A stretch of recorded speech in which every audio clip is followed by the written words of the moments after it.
Ooh. Okay, so we are recording. All right.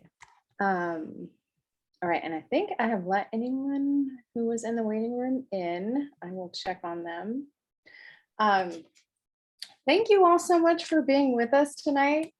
My name is Amelia Martins, and it is my great pleasure to be the current president of the Kentucky State Poetry Society. A couple things I want to let you know about. We are currently planning for our annual poetry conference, which will be in October. It'll be October 8th and 9th, and it's going to happen on the campus of WKU in Bowling Green. We will have in-person events, and we will have virtual events, and we will have virtual people in person and all sorts of fun things. So if you want to put a little note on your calendar for October 8th and 9th, that is coming this fall, and we are really excited about it. We have also started this Zoom series that you are a part of, and we're doing a featured reader 1 month, so the even months, which is, yeah, April's an even month. We're doing a featured reader, and then in the odd months, we're doing a Kentucky State Poetry Society open mic. So if you are a member, you can read during that open mic. Our next one will be Tuesday, May 17th. It's the third Tuesday of the month.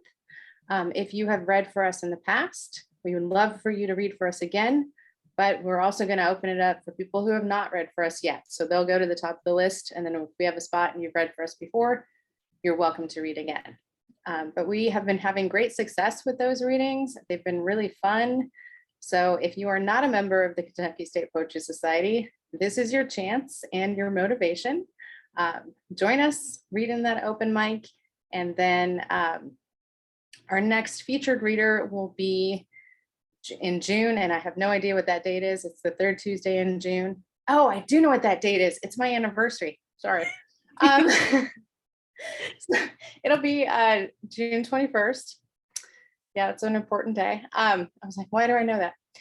It'll be June 21st, and that reader will be Jeremy Padden, and he is reading in correspondence with Lexington Poetry Month. So we were really excited about that. All right, on to today's reading. Tonight, I am super excited. We've got a beautiful book, which just ignore all my post-it notes. I was marking poems that I liked and wanted to talk about, and it was a little extreme. But tonight, our reader is an amazing writer, an amazing teacher, and a gift to me because she currently serves as the vice president of the Kentucky State Poetry Society. And I deeply, deeply appreciate the work that she does there.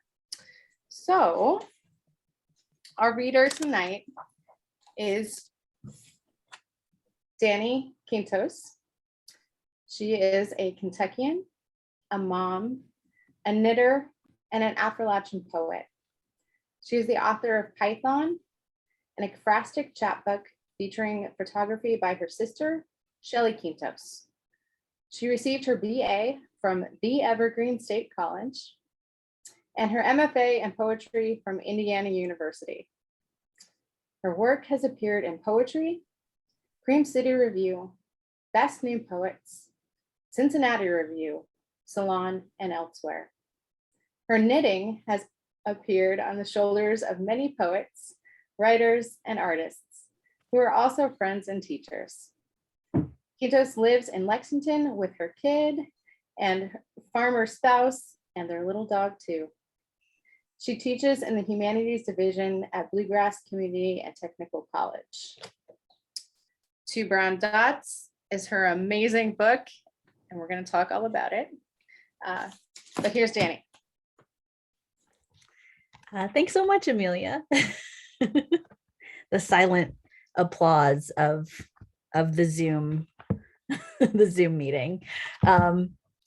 Is there like a way to spotlight me? Is that like a thing? I think it is. Okay. I know that maybe some people are wondering, we did not plan this mustard and stripes combo that Amelia and I both happen to show up wearing tonight, but it works. It's it's not the KSPS uniform. It just happened to be this way. Okay, so I'm gonna read a few poems. I have a little timer here so I can kind of keep track of how long I'm going. And I think I'm just gonna read them in the order that they come in my book. I don't think I think you're still the big screen, Amelia. Do you do you know how to change that? I think because only you can change it since you're the boss of the meeting. And you're muted too. Well, you just go to view and hit speaker. Is that what you do? I think. But I think that she's able to, because like when I okay. talk, I'm not highlighted. Now Matt's highlighted. I don't know. Maybe it's just me. Is the speaker highlighted? Ah, there you go. Okay. So now we're going to see Matt's face while I read.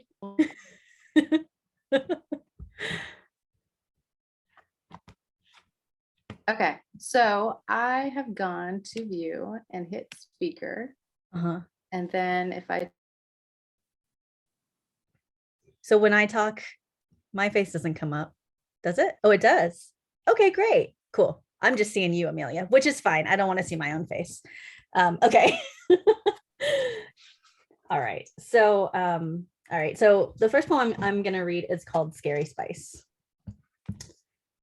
She was in my 4th grade class, shy and curly headed, her face red with crying that first day, her mom steering her shoulders to the coat closet.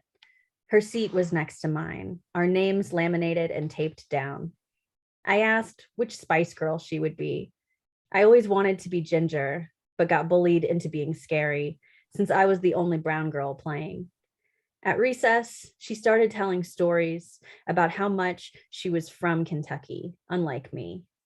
Great-great-grandparents, all buried in this town, and where were mine? My family was friends with Henry Clay, loud enough for everyone on the bus to hear after a field trip to Ashland Estate. We'd seen hairsprayed raspberry pastries in the kitchen, set up to look like the Clays were on their way downstairs. The smokehouse, the slaves' quarters, the elaborate garden, a wall of hedges.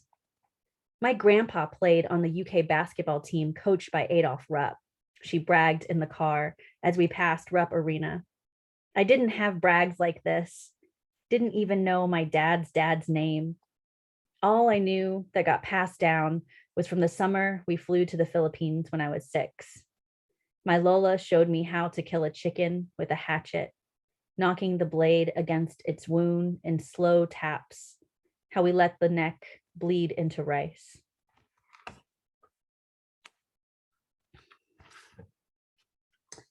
Okay, so this next poem is my Catholic upbringing, my Catholic childhood poem. This is called Cross Your Forehead, Mouth and Heart. It was a hard pew and gold page book, every word planned and printed on a Sunday future, voices and organs echoing into bored tall space. It was a dress I hated to wear and wondering what the wafer tasted like, if it was sweet. It was pretending I had the Apostles' Creed memorized and shame that I didn't know the moves yet. Sit, stand, kneel, cross your forehead, mouth, and heart with your thumb. It was not knowing who I was supposed to pray to or what. How I asked God to say hello to my kindergarten teacher and goldfish, but then what should I say after? I confessed sins in a wooden phone booth without a phone, sour white wine on my tongue, a girl's veil on fire in front of me, altar boys in long robes with Adidas sneakers underneath, the robot drone of tired adults reciting a prayer, the baskets on long sticks reaching down the aisle, the dollar my Lola gave me to toss in, the coloring book of apostles and doves I left blank, how my clicking heels in CCD Sunday school got me in trouble, the questions too, asking if Moses went to heaven or what Jesus's middle name was and did he have pets? The telephone game that made us blaspheme Jesus was a hot dog. The powdered donuts and hot chocolate in the fellowship hall after mass. How my Lola made a collage for the confirmation I skipped, pretending it was me. Magazine grapes and catechism, my name in gold letters.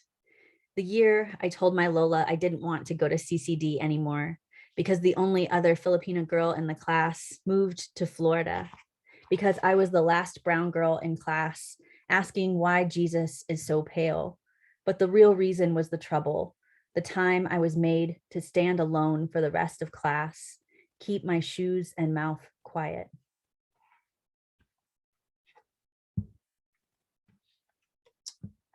Okay, so this next poem is it's called Brown Girls.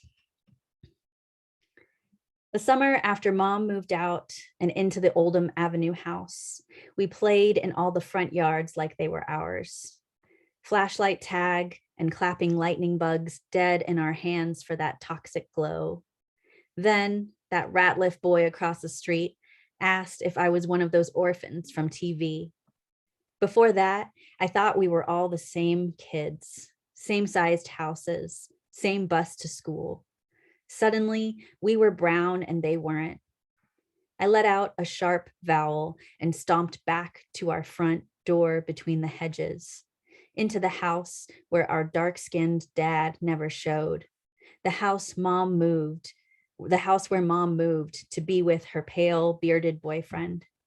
But that kid's voice at my back, still asking his dumb question in the streetlights, it kept ringing in the dark like cicadas. Little voice outside our window. Well, is she? Bruising me in ways I didn't yet understand.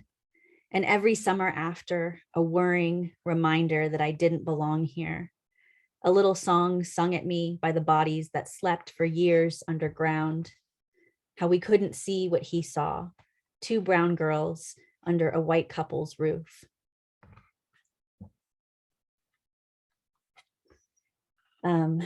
All right, and then I guess I'm gonna looking at what I have next. This next poem is sort of moving into the realm of middle school, so it sort of begins in this kind of elementary school space, and then puberty happens. So this is 6th grade invisibility studies. Somehow my new blue jean flares became high waters, and everyone could see my babyish purple socks. My glasses got crooked on my face, my hips spread wide, and I started to bleed through my pants unpredictably. This is when I tried to erase myself, pushed my limp hair in front of my eyes to become invisible. A boy in art class called me the N-word and smiled. I wanted to disappear and steal his backpack, dump it out the window, math book and pencils spilling in the courtyard where only birds could get in. In orchestra class, my bow sawed the wrong way during the Moonlight Sonata, my notes too flat or too sharp. The teacher made me play alone. Imagine a violin floating in the air, squeaking. I got caught passing a note in social studies, triangle folded and flicked across a table. I was made an example of, a 500-word essay that no one wanted to write. I ran slowest in gym class, little legs pumping, a full lap behind the athletic older girls who took the tights from my locker and tied them in a knot like a flag up high. I pretended it wasn't my locker, pressed my back against the metal gills and tried not to breathe. All the eyes watching the empty legs waving in imaginary wind. I waited for everyone to change back into their Old Navy shirts and Gap jeans, gather their hair into ponytails and leave. The bell rang in the empty locker room.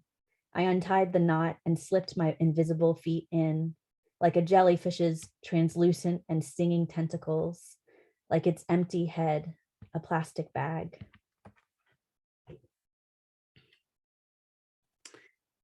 Okay, and I'm going to read one more from the first section. So my book is in 3 sections. The first section is girlhood.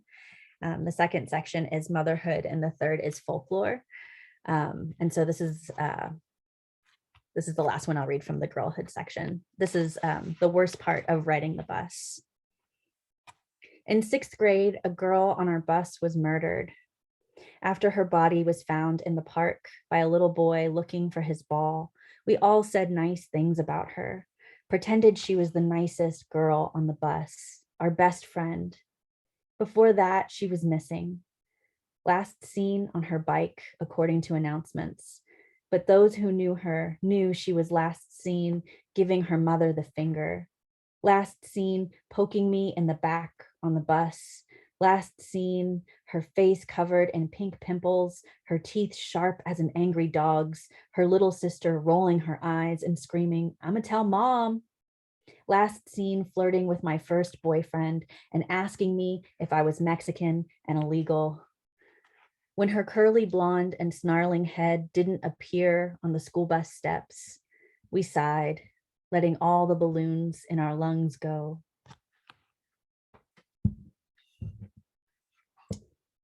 Okay, I think so. I'm just going to read one poem from the motherhood section, and it's the super long 5-part poem, which is an epistolary poem to Imelda Marcos, who is the former First Lady of the Philippines, probably one of the most famous Filipinos before people knew about Manny Pacquiao, right? But she's kind of notorious for having a lot of shoes.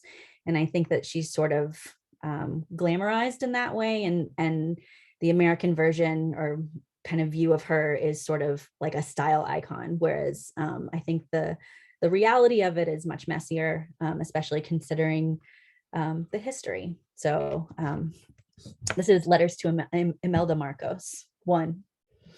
Dear Imelda, everyone cares about your shoes so much that they forget everything else. And I don't mean they forget your extravagant dresses and scarves or the way you glisten with Cartier diamonds. They forget or never knew at all the ways you failed, you monstered, how many Ferragamo pumps you bought when your people went barefoot, how you stole everything and made it yours, palace, power, years from the people you imprisoned. Imelda, you're always trying to distract us with a shining thing, the thousands of crystals sewn to your once worn gown. No mention of the women gone blind for them, their fingers cramped and crooked. You are surrounded by Filipinos who tell you yes and praise you for your beauty and genius, and I am not one of them. I am fixated on your ugly, your misdirection, the stories you repeat to paint yourself as mother, diamonds and diapers in your bag during panicked exit. You want everyone to say, how beautiful, how kind. 2. Dear Imelda, your mother and my grandmother share a narrative too.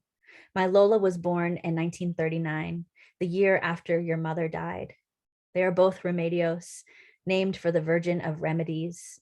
They are both from Baliwag, Bulacan, a small town of rice fields and carabao, baskets, pandesal, salty small fish, and tamarind vines growing along creeks. Your Remedios slept on a table in your father's garage where your sister was conceived.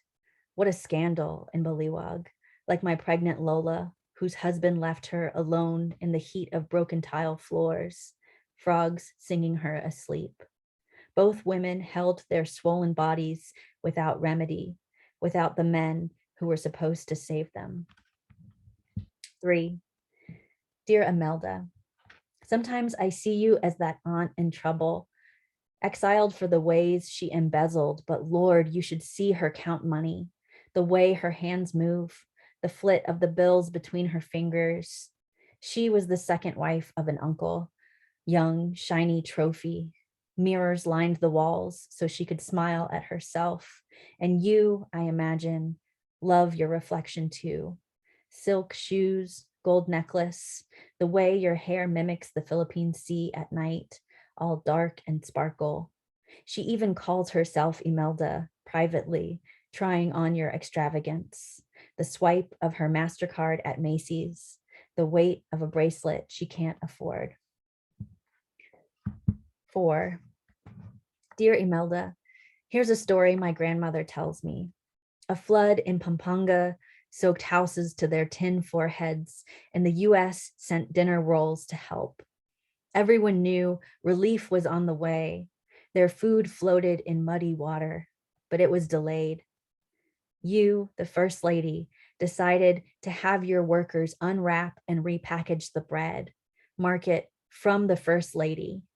When it arrived, it was covered with a soft green fur, inedible lumps with your name on them. 5. Dear Imelda, my Lola's heart is what keeps her from the Philippines. She says she would be dead before they could drive her across country roads to a hospital. Hours. That ticking timer. You once said the heart undoubtedly is the center of life. You come back to the Philippines after your exile, after hiding your beauty queen face from the cameras. That abused dog, no one knows if it'll sink its teeth into her ribs again, numb her arm, squeeze the air from her bird bone body. She showed me an x-ray when her hand was taped down with tubes, the arteries like swollen rivers, all that water over the sides. The doctor said no more salt. Salt will stiffen her veins, grip her brain, and squeeze out the words and faces she used to know. They will fall from her ears, out the corners of her eyes, till she forgets everything. The house where she raised my dad, the acacia tree her father planted in a bright green rice field. Your heart unbroken, you return to celebrity, headshots autographed and thrown like confetti. Your children run for office and win. Your dynasty regenerates at the same rate that Filipinos forget.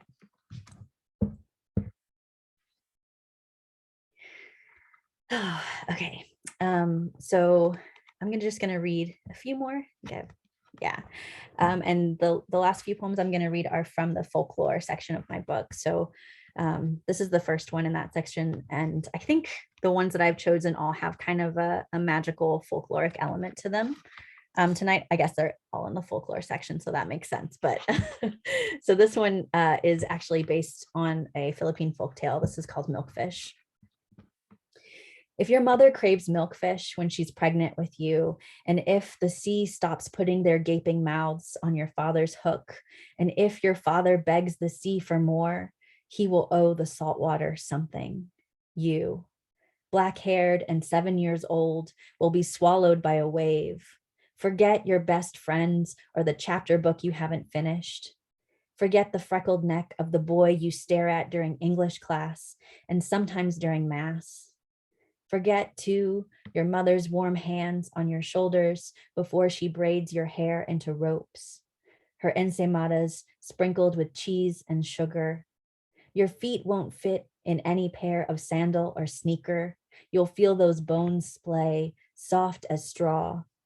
Maybe you imagine this underwater life as glint and dazzle, scallop shell bikinis, bottlenose dolphins, and pearls plentiful as fish eggs. Instead, the seaweed strangles you in sleep. Plastic six-pack rings handcuff your wrists, and all the skeletons of smaller fish tangle in your hair like ugly combs. Cola cans are the only sparkle, twisting their bodies into blades in the sand. When the moon is a white circle, your feet will come back. Walk to your old house where your father disappears into a quiet nothing, and find your mother still cooking milkfish, stuffed and baked, fried in oil, pickled in vinegar and garlic, bodies not unlike your own.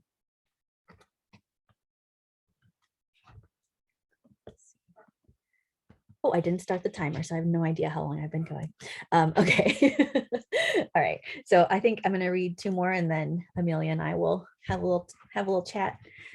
So this one is called How to Resurrect a Chicken. My Lola's sort organs under the mango tree, shiny wet plums and beans, stuffing the empty body of a chicken. They push sharp, wet feathers into its skin and sew its head to body with a knife. The older Lola grabs its feet and dunks the body head first into a bucket of warm water. A bubble at the surface swims down to the bottom. The chicken swallows it and comes back to life, splashing. She pulls it out of the water, its feathers dry and neck bleeding, swings it onto the rock under her slippered foot. She knocks the blood-rusted hatchet against the chicken's throat and soft taps.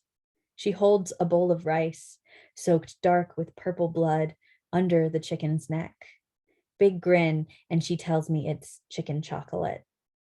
The chicken's neck wound gulps blood from the blade and bowl, the color from rice, bleaching it white and dry.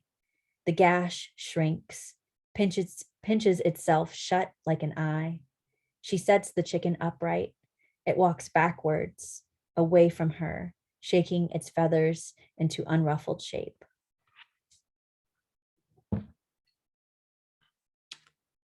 Okay, so this will be the last one. So this one is called Rosa de Rosario, 1929. The only photo of my Lola's mother, Rosa, sits in a gold curved frame on her dresser and always has. Rosa's round face looks like mine, like my Lola's sisters, like my sisters. She holds a bouquet of white roses and wears a dark terno with butterfly sleeves, a pendant necklace, and rings. She stares straight into the camera's eye, but I can't quite tell if she's no nonsense or about to crack a smile. A crease in the photo divides her in half at the waist, and as a girl, I always thought it was a waterline, that somehow this photo was my great-grandmother in an impossible aquarium. A spiky urchin sits at her feet and anchovies circle her ankles. She is half submerged and a fish-like tail could be covered by her long skirt. Thank you.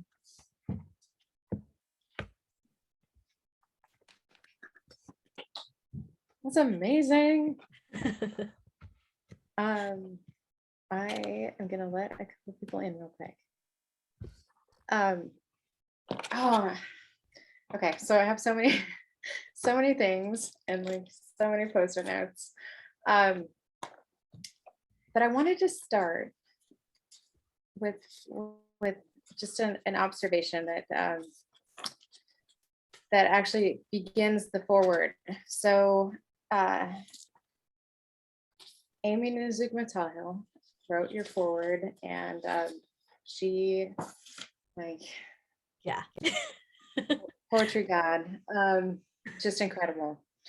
But the first line is, Danni Quintos knows how to create light.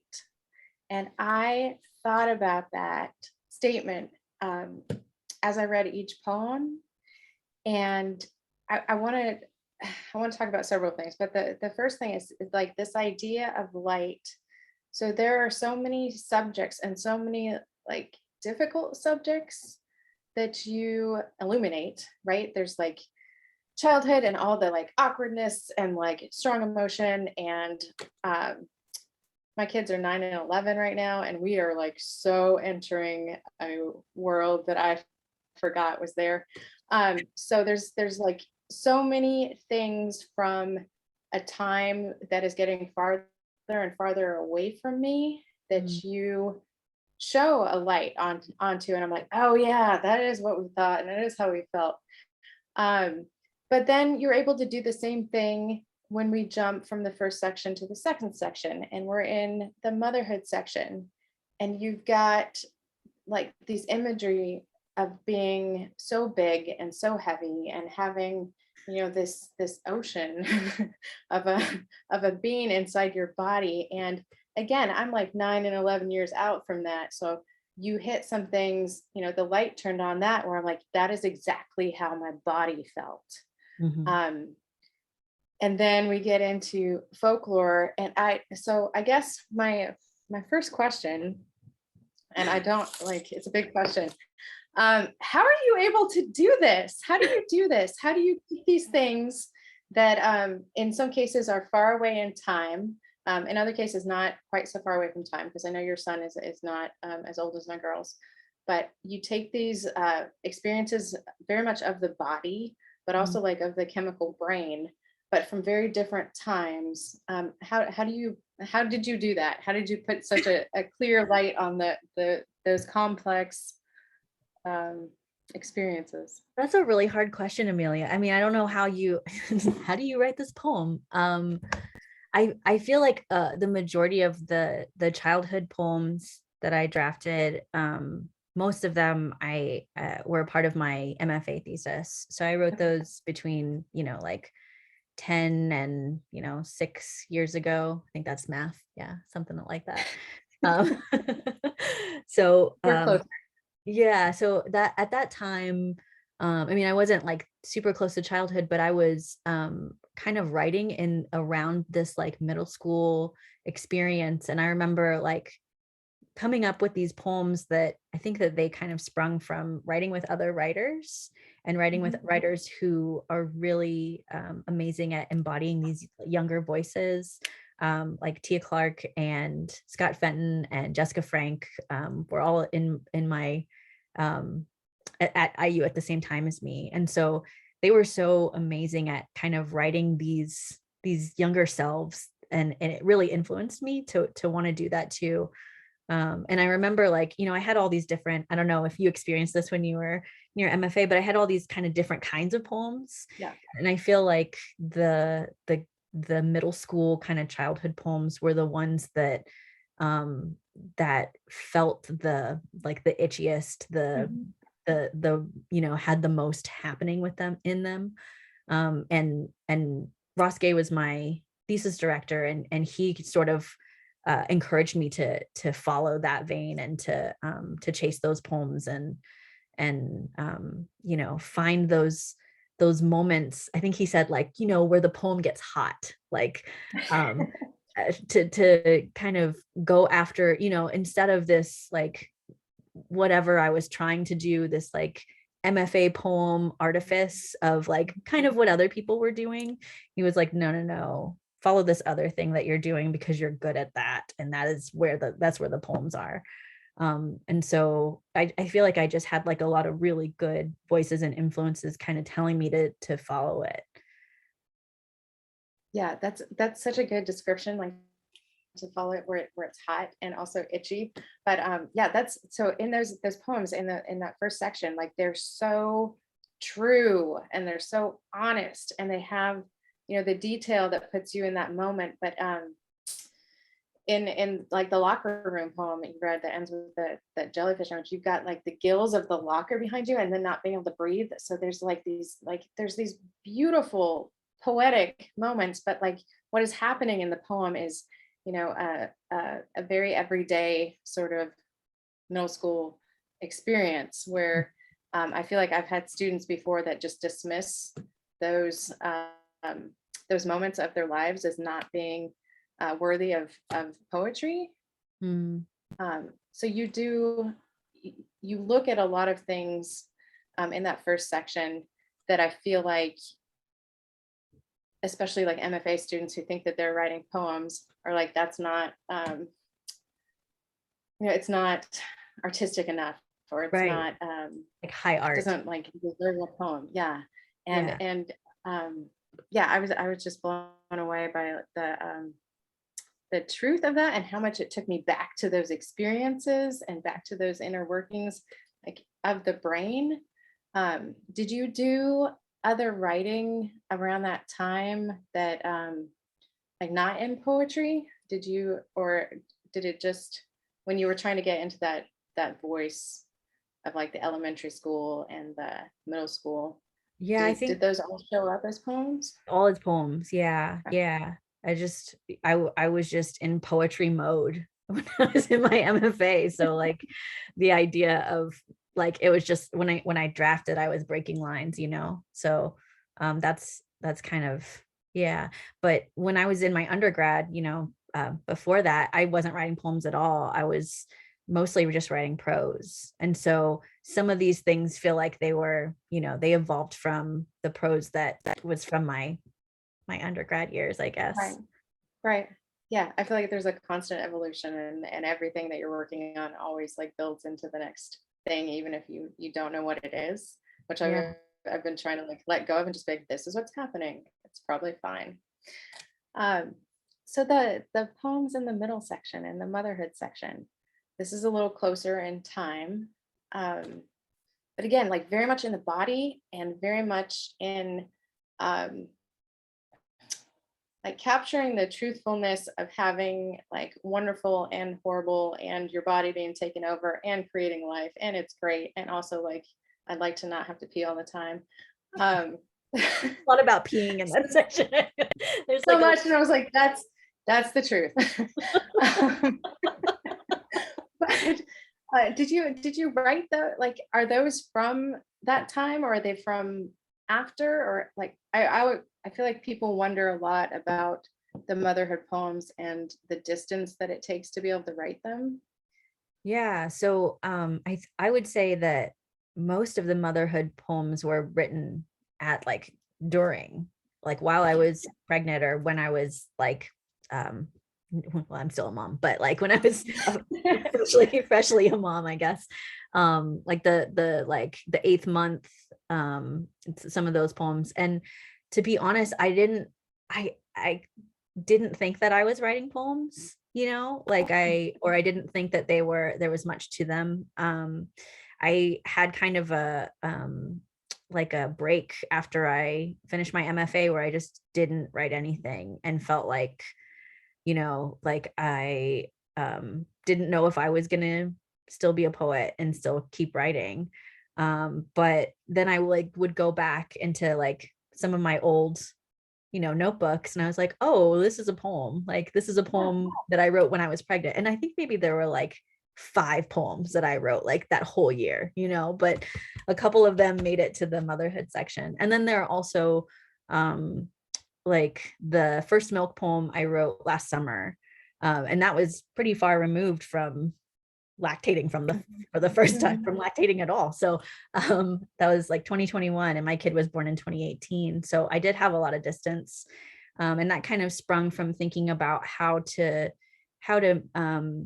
bring the folklore or that kind of like magical realism into all of the sections. And so I was trying to think about like how to marry, you know, like folk tales and boobs and motherhood all together. Like what's the most magical thing that you do when you first become a mom is lactating. It's feels supernatural. And I remember when like that last month that I was pregnant thinking like, I'm not going to do that. Like, that's not going to happen. It's, like it's not going to work because it's something that you Magic. don't ever do until you do it. Yes. Yeah. I'm so glad you talked about that, the weaving of the folklore between the 3 sections, because when I got to the folklore section and it was called folklore, I was like, wait, I'm in it. I like folklore went braided throughout for me. So I'm glad to know that that you were doing that because I thought that was happening. Yeah. And a lot of Can poems you? kind of went back and Yes. forth too between the 3 sections. When after it was accepted, I did a lot of like, this one goes here, no, it goes here, no, it goes here, and like trying to figure out how to mix and match. I mean, the motherhood poems obviously belonged in the middle section, but I wanted to make sure that there was kind of those through lines for all 3. Yeah, that's like the folklore that like binds it together. So this is a question I'm always interested in asking is how how did you make these 3 sections and how did you decide that this was the structure? And then if you did move things, so how how how did you do that? So I'm trying to so when what I submitted to BOA for the Poulin Prize was very different than what you have in your hands. Okay. I think that there are like 14 poems that were not in the manuscript that I submitted, like, and maybe like 8 or 10 of those were new poems that I wrote last summer. Yes. And the order was completely rearranged. Like the sections weren't even in that order. I think it was like girlhood, folklore, and then motherhood. And then I was so lucky to like meet with and talk with and work with Amy, who like, oh my gosh, poetry hero. I was like in awe and like trying not to like be, like a big fangirl when I met her virtually. but she was like, I can be as hands-on or hands-off as you want. And I was like, I want everything. Just give me all the feedback you have, as much as you have. And she had even said that, and I took this like, as well as you could, but she was like, I had, I don't remember how many finalists, like maybe 8 or 10 manuscripts that were like on her nightstand. And she was like, and some of them were much more finished and polished than yours. And I was like, okay. But then she was like, but yours was the one I couldn't stop thinking about, which is like so flattering. But that was also like a cool thing to know that what I turned in wasn't the finished product, and that I could make it better. And I feel like it's much better than what I submitted to BOA originally. So I worked really hard on it last summer. I think I probably spent like, I don't know how many hours. I think I clocked 60 hours on my PPE for work, but it was probably more than that. And it was a lot of just like waiting till everybody goes to bed so that I could draft poems and revise poems and rearrange things on my floor, Yes. Oh, that's so amazing to get to hear like about what happens behind the curtain. That sometimes you turn in the book and then it like turns into the actual book. Yeah. So just a quick story. Amy Nizik-Matahill was at the Kentucky Women Writers Conference the first time that I ever got to go. And Thea was like, I don't know, 10 months old. And my husband had to bring her. And then so I went into the workshop with her, and I was just like totally in that like fangirl of like, oh my God, you're the most amazing poet. And she asked us to write a poem about smell. And all I could think of was how much like I smelled like milk. And it was just like, because I was nursing and I just smelled like milk. Yeah. But she also introduced the haboon in that workshop. Yes. And you've got 2 of them in the book, and they both feel like they're kind of newer. Yes. Just from the pandemic references. Yes. And also inspired by Amy. Yes. Well, I thought maybe because like she's who I associate with that form. But could you talk a little bit about that form? And then also just how many, like you have a lot of different forms in this book. So that sort of idea. Yeah. So I guess it was like towards the beginning, that first summer of the pandemic in 2020, which feels like it was 10 years ago, but when everything was like very virtual and a lot of people were like, well, I guess I'll go to all these virtual things because I'm here at my house forever. And I went to a virtual conversation with Amy, and it was about motherhood and balance in the time of the pandemic, which they were like, balance, yeah, right. And so Erica Meitner, Camille Dungy, and Tina Chang were also in the conversation. So it was just like these like amazing mom poet superstars that I was just like, I love everything about this conversation. And at the time, I being quarantined and being kind of stuck at home, I wasn't really writing much. And feeling like kind of stuck. And so Amy talked about like this form, and I was like, that feels really doable. And it felt like it was a way that I could write with like low pressure or in a small amount of time and kind of condense like a list or like some things that I've done, and then kind of end with a haiku. So exactly inspired by Amy Nizik-Matahill also. And you can kind of see it. They're like pandemic mom poems. Those 2 that made it to the collection. And then form wise, I guess, I do have like a lot of different forms going on in this collection. I don't know. I like playing with forms. I like how sometimes like a messy draft can feel more organized, or how a form can kind of bring out something that you didn't see before. Like the Hustle for Dog Eaters, that poem, when I drafted it, I just kept feeling like the word joke was like kind of this hinge in the poem that was kind of anchoring it. And then I was like, oh, if I write a hustle, then it's the end word of every couplet, and it'll be kind of like a big period at the end of each sentence, And so just kind of playing with form or looking for a form that'll work with the messy drafts that I'm playing with has been like really productive for me. Yes, yes.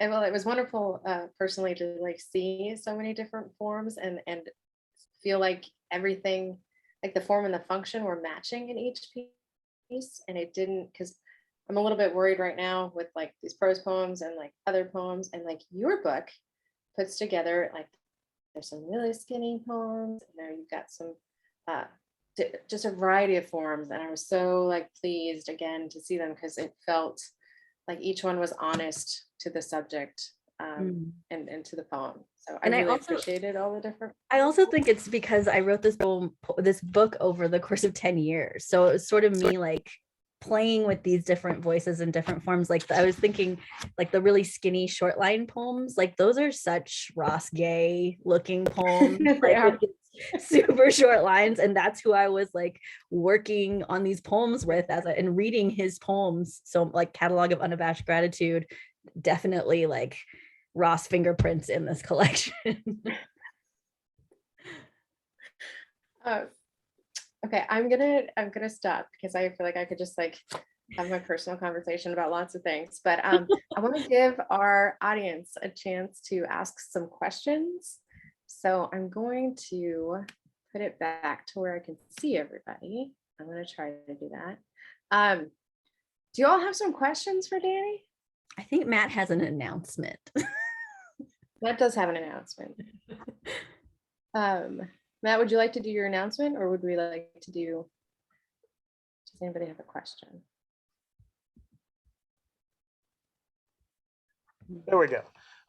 Probably half of you already know this if you follow the Kentucky Humanities Council, but Joy Harjo and Crystal Wilkinson are going to be at NKU Saturday, April 23rd. All you have to do to register is go to the Kentucky Humanities website. Okay, you go there, there'll be a URL, copy and paste it. And the registration seems more complicated than, it has to be, but nevertheless, I wanted to announce this to the board too, but I've been so busy grading papers this weekend, I didn't get around to it. I didn't want to type this in here because I'm a lousy typist when I'm sitting here with a computer on a pillow. So there you go. That's the announcement. The 23rd, 7:30, Greaves Hall at NKU. That's it.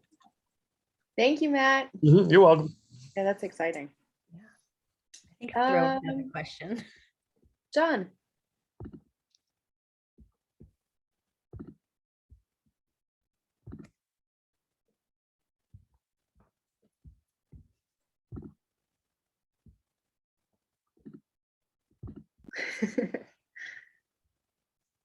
Are you typing it through her?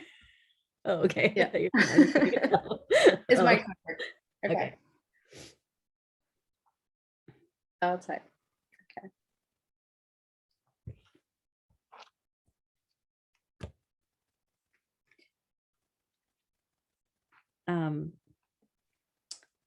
Amelia, do you have any requests for the final? Oh my God.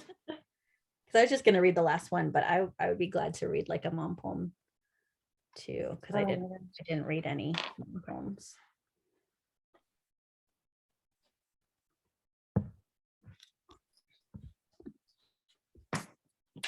Yeah.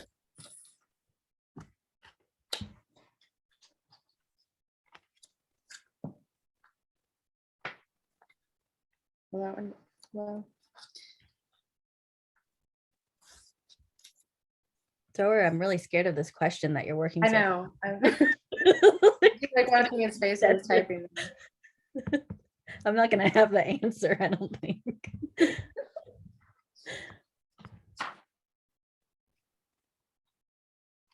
Would you read one of the haikus? Sure. I love the little flag that makes the haiku makes. Oh, here's John's question. Okay. Maybe this is a philosophical or conceptual or craft question, but I was wondering about, contrary to Amelia's question about light, how much of your work is conceived of as misdirection? Does this fit into your concept of poetry or your work?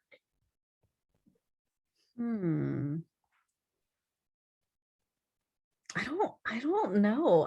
I feel like the misdirection sorry. I feel like misdirection is sometimes the opposite of what I'm trying to do. Like, and maybe some of the folklore poems, there is sort of this kind of I don't know, like looking indirectly at something. But I feel like that's in some ways like the opposite of because especially with like the childhood and motherhood poems, I feel like I'm trying so hard to make people look at something, even if it feels weird. Does that make sense? I like to make people feel weird sometimes. Yes, with my poems. I appreciated it. And maybe that's why I'm like what you're saying, Thrower, like the misdirection, like sort of accusingly at Imelda Marcos in those poems, like, you know, she's so obsessed with her image and like beauty, and not looking at things that are like ugly or messy, which is a lot of what she's responsible for. And so I feel like part of what I want to do in my poems is to have people look at what's ugly and messy and kind of reckon with it. And maybe that's why I call out misdirection, but I don't necessarily want to participate in it.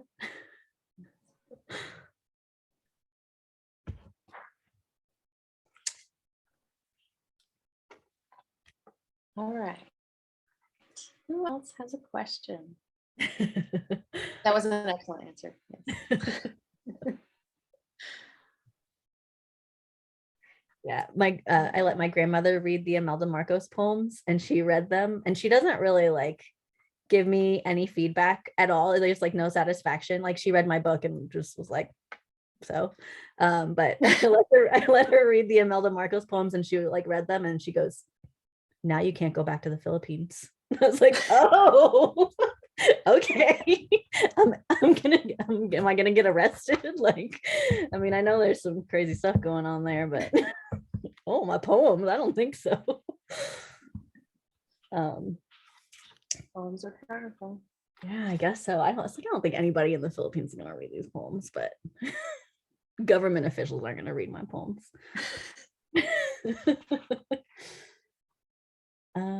Let's see. All right, y'all. I don't see any more questions. Your faces look very serene. All right. Okay. I'll read this. I'll read this final poem then. So this is the pandemic fall Haibun. I read part of an essay and unravel part of a sweater I'm making. I gather pawpaws in the front yard with Gus, cut around the equator and scoop out seeds. Berries, pancakes, put your shoes on. I call my Lola to ask how her arm is. Hurts all the time and she wants to go home. We go to Meg's, where Gus and Joe play horses and dinosaurs. Pretend you're a velociraptor and I'm your baby. Robo-dogs, a bow and arrow.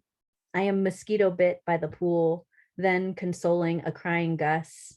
Out the door, buckle up, take your blanket.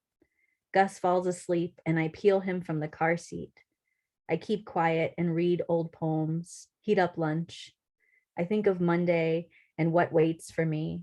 Thermometer, computers draped with caution tape, the foreheads and eyes of all my students, their imagined noses and chins. In-person classes, Lola in the hospital, first pandemic fall. Thank you. Thanks for coming out. Oh my gosh. Staying Thank up you so late. much. Thank you. Okay. Thank you so much, Danny. Thank you for sharing your work with us. Thank you for sharing your talent with us and your time and your insight. Thank you all for being with us tonight. Do remember that our next KSPS Zoom reading will be the members open mic. It will be in May. You are welcome to sign up for that. And then our conference is coming October 8th and 9th. So put that on your calendar now. As always, if you are not a member, we welcome you to join us. So visit the website, and we appreciate you all. All right. Thank you, Danny. Thanks.